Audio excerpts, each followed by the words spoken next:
হয়েছে এই সকল উপজেলার মানুষ সুরক্ষিত থাকবে, পরিবেশ সুরক্ষিত থাকবে, এই এলাকার জীববৈচিত্র্য সুরক্ষিত থাকবে, পরিবেশ সুরক্ষিত থাকবে, এই ব্যাপারে কথা আমরা বলবো ইনশাআল্লাহ।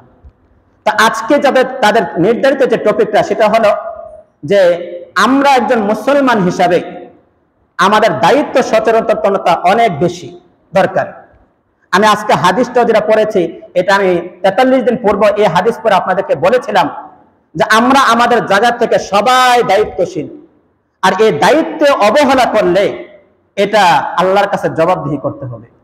এই কথাটা হাদিসের মধ্যে আল্লাহ রাসূল সাল্লাল্লাহু আলাইহি ওয়াসাল্লাম বলেন, আলা কুল্লুকুম রাঈন, তোমরা প্রত্যেকে দায়িত্বশীল, অকুল্লুকুম মাসউলুন আন রাইয়াতিহি, প্রত্যেককে তার দায়িত্বের ব্যাপারে, তার অধীনস্থদের ব্যাপারে জিজ্ঞাসা করা হবে। ফাল আমিরুল লাযী আলান নাসি রাঈন, দেশের যিনি শাসক, এই দেশের শাসক এই দেশের জনগণের ব্যাপারে দায়িত্বশীল। তিনি যদি এই জনগণের দায়িত্বের ব্যাপারে কোনো অবহেলা করেন, আল্লাহর কাঠগড়ায় দাঁড়িয়ে তাকে জবাবদিহি করতে হবে। অতঃপর আল্লাহ রাসূল সাল্লাল্লাহু আলাইহি সাল্লাম বলেন, ওর রাজুলু রাঈন আলা আহলি বাইতিহি, একজন পুরুষ পরিবারের কর্তা হয়, সেই পুরুষ এই পরিবারের ব্যাপারে দায়িত্বশীল। তার অবহেলা উদাসীনতার কারণে যদি ওই পরিবার বেদ্দিন হয়, দ্বীনের বাইরে গিয়ে চলে, তাহলে এক্ষেত্রে তাকে আল্লাহর আদালতে দাঁড়াইয়া জবাবদিহিতা করতে হবে।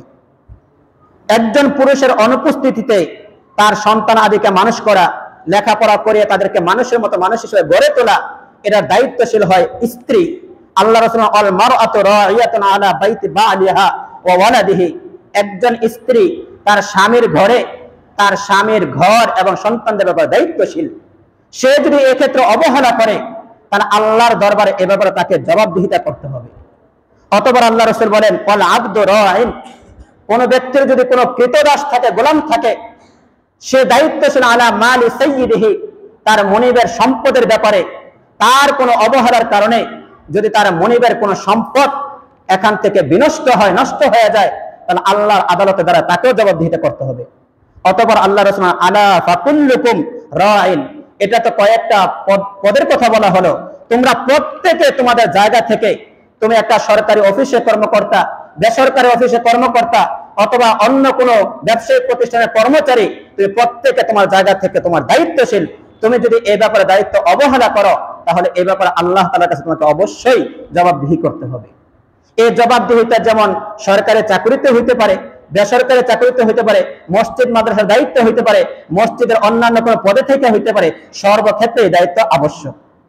সর্বশেষ যে কথাটা আমি বলতে চাচ্ছি, যে তারা যে প্রায় এই ব্রাহ্মণবাড়িয়ার প্রায় 250 মসজিদকে মনিটরিং এ রাখবেন, তার মধ্যে আমাদের এই মসজিদে আমাদের সাথে যোগাযোগ করা হয়েছে, এটার বাবদ তারা বলছে